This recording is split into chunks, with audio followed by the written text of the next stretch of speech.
I'm a blogger. I'm one of the two co-bloggers at marginalrevolution.com, and we've posted material every day for 6 years on economics and how to think like an economist. I think, what kind of blog would I like to read? And I try to write for that. One luxury we have, we're not tied to a media outlet. We don't need some number of hits.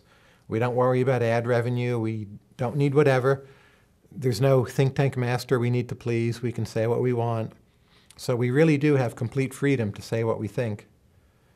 And I don't worry about, oh, this kind of post will draw in more readers. I think that's a big mistake. It makes the blog boring, least common denominator, less innovative. It's less entrepreneurial. The entrepreneurial act is just to do it and put your vision out there, and you'll get the readers you deserve, I would say. The first person to tell me about the power of blogging was a fellow named Eugene Volokh, who runs the Volokh Conspiracy. And he's a law professor at UCLA. And Eugene got me blogging on Volokh for a while. But then I thought there needed to be a blog that was more focused on economics. Volokh Conspiracy is legal scholarship. So my co-blogger, Alex Tabarrok, he came into my office one day and he said, "Tyler, we should write a textbook together." And I said, "Alex, we should write a blog together. And then 5 years later, we'll write the textbook." So we started the blog, and interestingly enough, 5 years later, we also started a textbook. It's a new medium, and new media always give you a chance to be more creative. You have the ability to reach people, but I think it also plays to my intellectual strengths, which are rapid absorption of information and carrying around a lot of ordered content in my head and just being enthusiastic. And that's what I try to put into the blog. You really need to have some areas that you know very well. And I'm fortunate. I think I'm older than a lot of bloggers. I'm 47, and I started reading economics when I was 13. So I have almost 35 years of more or less full-time processing information and thoughts about economics. So I feel I have a lot to draw upon. I wake up in the morning. I never have to struggle, like, what am I going to do today? Oh my God, there's nothing. What can I say? I feel there's a surfeit of topics. You can pick and choose. The writing comes pretty easily. But if you don't have something to say based on knowledge and study and thought, it's going to be tough going. I mean, don't do it. It's not for everyone. I think there's something we do in the blog that is, especially what I do in the blog, it's quite unusual. And I think the blog is more than anything about intellectual method. It's much more about that than it is about economics.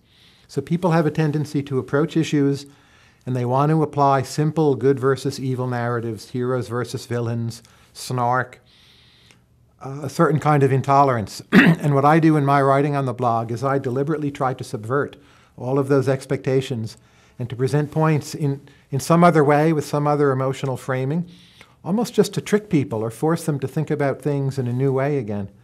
And that to me is more the mission of the blog than economics as a science, because as you said, it's not all economics. So I think when people come to Marginal Revolution, they get a unique style, they get a unique point of view. It's a very welcoming, inclusive approach. There's never an attempt to make anyone feel bad or attack any person. It's really about ideas and trying to open up horizons. I've never seen more happen within a month than over the last month.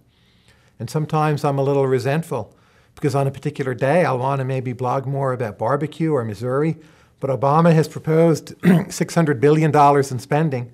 I don't feel I can say nothing. But it's like, hey, Obama, like, let up for a week. Let me blog some other things for a few days. But, you know, you're expected to cover it and somehow make it intelligible for people. They come to you. It's not that they always agree with you, but they trust you in some way, and they want you to bring them to some new understanding of what's being done. And you're violating their trust in a way if you don't do that on a regular basis. It's a kind of responsibility you take upon yourself. And if you don't take it seriously, you won't be viewed as an effective blogger. There's a great fear of being wrong, and there have been a lot of prestigious academics who've started blogging. They blog their own research for a month or two. It's really quite interesting. And then they run out of things to say because they're not willing to have an opinion on anything else. Now, I have a great fear of being wrong, as I think I ought to. But if you make the blog not, you know, here are the right answers, I'm telling you everything, but here are better ways to think about the questions. It's not that you'll always be right, but even when you're wrong, you're still performing some important service. And I think that's a big leap that needs to be made. It's not about conclusions. I think blogs will last forever. I don't think it's a phase.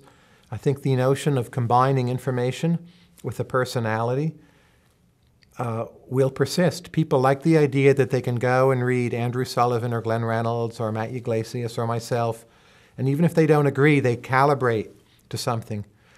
We're all a kind of Walter Cronkite figure, but at a lower level in terms of the size of the audience. But if it's enough readers for us to do it, I think that can just continue forever. Print journalism, I think, will have a lot of problems. I think you'll have a few very good newspapers survive, and they'll charge high prices. There'll be a kind of last man standing effect. The New York Times, the Financial Times, the Wall Street Journal will continue. There'll be some very local news. There'll be a lot of free leaflets handed out at metro stops. We're almost there already.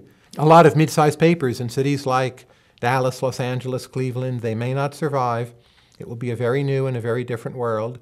I think you'll have a lot of partisan newspapers. Some kinds of reporting will fall away, which to me is a shame. And it will be a rough, bumpy ride. I think the better things were, the more overly optimistic people became, and they looked to others and found supporting cues, which basically said, well, this guy's optimistic like I am, so that validates my view, and we all creeped further and further over the edge, and then we got to the point where we fell off. But in part, I think things have gotten so bad because they were so good for a long time. People thought this is a new era, communism is dead, there's economic growth, Alan Greenspan, a lot of good times. It was partly true, but we just took it too far and took too many chances. In part, the crash came because the world got to be pretty good and people were too overly optimistic. But the world got to be pretty good, and I think we'll keep a lot of those gains. I don't think communism is coming back. I think we'll still be a society of entrepreneurship. The power of entrepreneurship will remain strong. There'll be a lot of innovations with web technology, healthcare, many other areas. And maybe some of those are postponed. But there's even an argument that you get more innovation in depressions.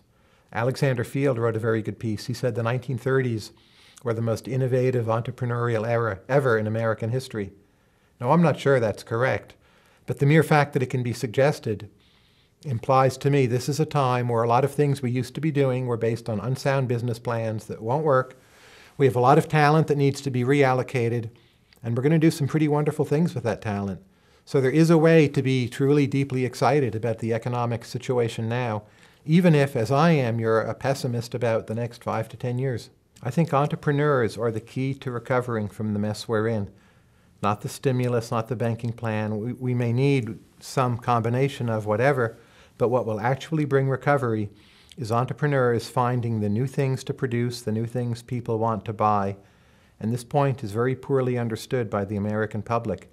If there's one point I could get through about the mess we're in, is that even if you think the government needs to do something proactive, that is a holding action. Recovery is about entrepreneurship.